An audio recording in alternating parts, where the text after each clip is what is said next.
Welcome to बोलते हाथ। मेरे प्यारे दोस्तों, मैं उम्मीद करता हूँ कि आप सब खैरियत से होंगे। एक बार फिर आप सबको खुशामदीद। आज की इस वीडियो में हम तफसील से बात करेंगे सिंह राशि बुर्ज असद लियोस के लिए 1 अगस्त से 15 अगस्त साल 2026 तक बनने वाले अहम स्यारवी असरात की। ये 15 दिन मामूली नहीं, क्योंकि इस दौरान एक नहीं बल्कि 3 अहम स्यारे अपनी अपनी बुर्ज तब्दील कर रहे हैं। 1 अगस्त को ज़ोहरा आपके सिंह राशि को छोड़कर बुर्ज सुम्बला में दाखिल होगा और इसके बाद 2 अगस्त को मरीख टॉरस से निकलकर बुर्ज जोज़ा में दाखिल होगा और आपके 11 घरों को मुतहरिक करेगा। जबकि 6 अगस्त को अतारत भी इस बुर्ज तब्दील करते हुए बुर्ज सरतान में पहुंच जाएगा, जहां पहले से सूरज और मुश्तरी मौजूद होंगे। जब इतने कम वक्त में 3 बड़े सियारे अपनी जगह बदलें तो जाहिर है इसके असरात भी ज़िंदगी के मुख्तलिफ शोबों में नुमाया तौर पर महसूस होते हैं। इसलिए इस वीडियो को आखिर तक ज़रूर देखिए, क्योंकि मुमकिन है इसमें बताई गई कोई बात आने वाले दिनों में आपके किसी बड़े फ़ैसले को दुरुस्त सिमत दे। सबसे पहले बात करते हैं मरीख की, क्योंकि 2 अगस्त से साल 2026 से मरीख का बुर्ज जोज़ा में दाखिल होना आपकी किस्मत, दोस्तों, ताल्लुकात और माली फ़वाइद के मामलात पर ख़ास असर डाल सकता है। 11वां घर आमतौर पर आमदनी, ख्वाहिशात की तकमील, दोस्तों और बड़े बहन भाइयों से ताल्लुक़ रखता है। इसलिए इस दौरान कुछ लियोस को नए मौक़े मिल सकते हैं, कुछ लोगों के राब्ते बढ़ सकते हैं और कुछ अफराद को लगेगा कि अब इनकी मेहनत का सिला मिलने वाला है। लेकिन यहाँ एक एहतियात भी ज़रूरी है, क्योंकि मरीख बुर्ज जोज़ा में हर वक्त सीधा नतीजा नहीं देता। बाज़ औक़ात जो चीज़ फ़ायदा दिखाई देती है वो बाद में नुकसान का सबब बन जाती है। इसलिए अगर कोई दोस्त आपको किसी नई सरमायाकारी, किसी कारोबार या किसी माली मंसूबे में शामिल होने की दावत दे तो सिर्फ ताल्लुक़ की बुनियाद पर फ़ैसला ना करें, बल्कि हर चीज़ की मुकम्मल तहकीक करें।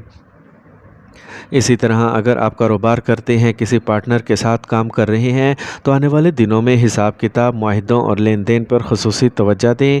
किसी भी कागज़ पर दस्तखत करने से पहले इसे अच्छी तरह पढ़ें। अगर कोई नई शराकत दारी बन रही है तो जल्दबाजी से बचें, क्योंकि बाद में मामूली सी गलती बड़ा नुकसान दे सकती है।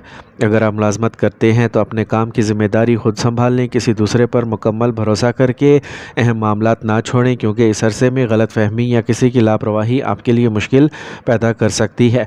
अगर हम घरेलू ज़िंदगी की बात करें तो यहाँ भी कुछ एहतियात की ज़रूरत नज़र आती है। शरीक हयात के साथ मामूली इख्तलाफ को अना का मसला ना बनाएं। बाज़ औक़ात गुस्से में कहे गए चंद अल्फाज बरसों के ताल्लुक़ को मुतासिर कर देते हैं। अगर आप किसी से मोहब्बत के रिश्ते में हैं तो एक दूसरे पर शक करने या दूसरों की बातों में आने की बजाय खुलकर बात करें। याद रखें, इस अरसे में गलतफहमियाँ जल्द पैदा हो सकती हैं, इसलिए बर्दाश्त और समझदारी ही आपकी सबसे बड़ी ताकत होगी। ज़मीन, जायदाद, गाड़ी या किसी बड़ी ख़रीदो फ़रोख्त के मामले में भी एहतियात ज़रूरी है। अगर आप किसी प्लाट, मकान या गाड़ी की ख़रीदारी या फ़रोख्त का इरादा रखते हैं तो तमाम कानूनी दस्तावेज़ात अच्छी तरह चेक करें। सरकारी इदारों से मुतल्लिक़ कोई काम हो तो कानून और ज़ाब्तों की मुकम्मल पाबंदी करें। जल्दबाजी या लापरवाही बाद में परेशानी का बाइस बन सकती हैं। अब बात करते हैं 1 अगस्त को होने वाले ज़ोहरा की बुर्ज की तब्दीली की। ज़ोहरा का दूसरे घर में आना माली मामलात में कुछ बेहतरी की उम्मीद ज़रूर पैदा करता है। अगर काफ़ी अरसे से कोई रकम रुकी हुई थी, किसी अदायगी का इंतज़ार था या कारोबार में पैसे की रवानी कम थी, तो इस दौरान कुछ मस्बत तब्दीली देखने को मिल सकती है। कुछ लोगों के लिए आमदनी का नया ज़रिया भी बन सकता है, लेकिन इसके साथ साथ अखराजात भी बढ़ सकते हैं। इसलिए जो भी रकम हासिल हो इसे दानिशमंदी से इस्तेमाल करें। फजूल खर्ची, गैर ज़रूरी ख़रीदारी या जज्बात में आकर सरमायाकारी करने से गुरेज़ करें। इसके बाद 6 अगस्त को अतारत 12वें घर में दाखिल होगा, जहाँ पहले ही सूरज और मुश्तरी मौजूद होगा। 3 सियारों का 12वें घर में जमा होना इस बात की तरफ इशारा करता है कि कुछ मामलात में गैर मुतवक्का अखराजात, ज़हनी दबाव या गैर ज़रूरी दौड़ धूप सामने आ सकती है। अगर किसी कानूनी मामले, बैंक, ऑनलाइन अदायगी या अहम दस्तावेज़ात से वास्ता पड़े तो हर कदम बहुत सोच समझ कर उठाएं। इसी अरसे में ऑनलाइन फ्रॉड या धोखे से भी बचने की ज़रूरत है, इसलिए किसी भी नामालूम कॉल, लिंक या माली पेशकश पर फ़ौरन एतमाद ना करें। सेहत के मामले में भी ख़ुद को नज़रअंदाज ना करें। अगर थकन, बेख्वाबी या जहनी दबाव महसूस हो तो आराम को अहमियत दें। काम के साथ अपनी सेहत का ख्याल रखना भी इतना ही ज़रूरी है, क्योंकि जब इंसान जिस्मानी और जहनी तौर पर मजबूत होता है तो बड़े से बड़ा चैलेंज भी आसानी से बर्दाश्त कर लेता है। دوستوں اب آگے بڑھتے ہیں اور بات کرتے ہیں ان اثرات جو 6 اگست سال 2026 کے بعد زیادہ واضح ہونا شروع ہوں گے۔ جیسا کہ ہم نے پہلے بتایا 6 اگست سال 2026 کو عطارد بھی اپنا راشی برج تبدیل کر کے برج سرطان میں داخل ہوگا، جہاں پہلے سے سورج اور مشتری موجود ہوں گے۔ 12ویں گھر میں 3 اہم سیاروں کا اکٹھا ہونا اس بات کی طرف اشارہ کرتا ہے کہ آئندہ چند دن آپ سے غیر معمولی صبر، سمجھداری اور محتاط فیصلوں کا تقاضا کریں گے۔ اگر آپ یہ وقت عقل اور تحمل سے گزار لیتے ہیں تو بہت سے ممکنہ نقصانات سے خود کو محفوظ رکھ سکتے ہیں۔ 12واں گھر اخراجات، پردے کے پیچھے ہونے والے معاملات، بیرون ملک رابطوں، ہسپتال، عدالت اور ایسی ذمہ داریوں سے تعلق رکھتا ہے جن پر انسان کا مکمل اختیار نہیں ہوتا۔ اس لیے 6 اگست سے 15 اگست سال 2026 کے درمیان آپ کو اپنے مالی معاملات پر خاص نظر رکھنا ہوگی۔ اگر کسی جگہ سرمایہ لگانے کا ارادہ ہے تو پہلے اچھی طرح تحقیق کریں۔ کسی دوست یا جاننے والے کی صرف باتوں پر یقین کر کے اپنا سرمایہ نہ لگائیں، کیونکہ بعد میں حقیقت کچھ اور بھی نکل سکتی ہے۔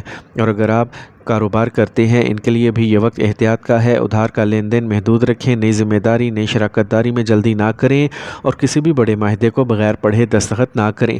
خاندانی معاملات میں بھی کچھ اتار چڑھاؤ دیکھنے کو مل سکتے ہیں۔ بعض اوقات رشتہ داروں کے درمیان ایسی باتیں سامنے آ سکتی ہیں جس سے غلط فہمیاں پیدا ہوں۔ کوشش کریں کہ ہر بات کا فوری جواب دینے کی بجائے پہلے پوری حقیقت معلوم کریں۔ غصے میں لیا گیا فیصلہ بعد میں تعلقات خراب کر سکتا ہے۔ اگر آپ بیرون ملک ویزا یا کسی اہم سرکاری کام کی تیاری کر رہے ہیں تو 6 اگست سال 2026 کے بعد تمام دستاویزات بار بار چیک کریں۔ کسی بھی قسم کی قانونی یا سرکاری کارروائی میں جلد بازی نہ کریں، کیونکہ معمولی غلطی بھی تاخیر یا پریشانی کا باعث بن سکتی ہے۔ صحت کے حوالے سے بھی یہ وقت آپ سے توجہ مانگتا ہے۔ اپنی نیند پوری کریں، ذہنی دباؤ کو کم کرنے کی کوشش کریں اور اگر کسی بیماری کی علامت محسوس ہوں تو انہیں نظر انداز نہ کریں۔ گاڑی چلاتے وقت بھی مکمل احتیاط کریں اور غیر ضروری تیزی سے گریز کریں۔ ایک اور اہم بات، ان دنوں کچھ لوگ آپ کے سامنے بہت اچھے بن کر آئیں گے، لیکن ہر شخص پر فوراً اعتماد کرنا مناسب نہیں ہوگا۔ اپنے راز، اپنے منصوبے اور اپنی مالی معلومات صرف انہی لوگوں تک محدود رکھیں جن پر آپ کو مکمل یقین ہو۔ خاص طور پر آن لائن فراڈ، جعلی کالز اور دھوکے باز افراد سے محتاط رہیں، کیونکہ اس عرصے میں ایسی صورتحال بننے کے امکانات موجود رہتے ہیں۔ اگر آپ ان 15 دنوں میں صبر، احتیاط اور مستقل مزاجی کے ساتھ اپنے معاملات کو سنبھال لیں گے تو وقت گزرنے کے ساتھ ساتھ حالات بہتر ہونا شروع ہو جائیں گے۔ ہر آزمائش ہمیشہ نہیں رہتی اور سمجھداری سے لیا گیا ایک فیصلہ انسان کو بڑے نقصان سے بچا سکتا ہے۔ آخر میں ہمیشہ کی طرح عرض کروں گا کہ حقیقی علم صرف اللہ تعالیٰ کے پاس ہے، اس لیے اپنے ہر کام میں اللہ تعالیٰ پر بھروسہ رکھیں۔ 5 وقت کی نماز کی پابندی کریں، کثرت سے استغفار اور درود پاک پڑھیں، صدقہ و خیرات کریں اور غریبوں، مسکینوں اور یتیموں کی مدد کو اپنی عادت بنائیں۔ اللہ تعالیٰ آپ کی جان، مال، عزت اور رزق کی حفاظت فرمائے، آپ کے لیے آسانیاں پیدا کرے اور ہر مشکل سے محفوظ رکھے۔ آمین۔